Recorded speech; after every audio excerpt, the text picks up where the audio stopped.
و یو کس ناجوړ و، بیا ډاکټر ته ورغلي وو، ډاکټر ورته ویلي وو چې دا کس خوشحاله ساتئ، خوشحاله یې ساتئ.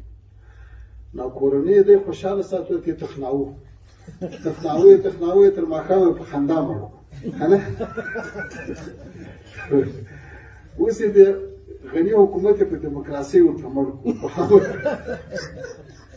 په همه شمولیت یې ورته مړ کړو. دې ته وزارت ورکړه، دې ته معاینات ورکړه، دې ته وظیفه ورکړه، دې ته تنخوا واله کړه، دې ته باډي ګاټان ورکړه، دې ته موټر ورکړه، دې ته زري واخله، که نه؟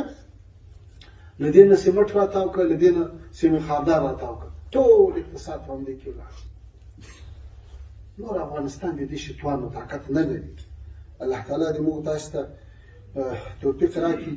ما مخکې وویل چې موږ داسې یو نظام یا داسې څه له منځه نه دي وړي چې خلک په هغه پسې ارمان وکړي. ما بله ورځ د انطالیا په فورم کې دا خبره وکړه چې دنیا له موږ نه د نظامونو نمونې غواړي، ماډل غواړي. آیا یو داسې ماډل په افغانستان کې شته چې موږ ته یې پېښ کړي چې موږ هغسې ماډل ورته راولو؟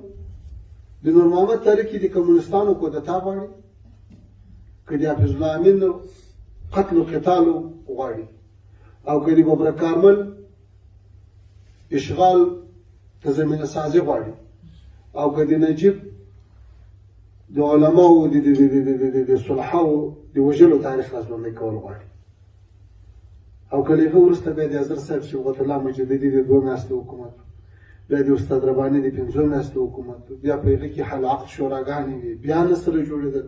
په کابل کې 80,000 انسانان یوازې په خپلمنځي جنګو کې په شهادت ورسېدل. کابل په کنډواله بدل شو.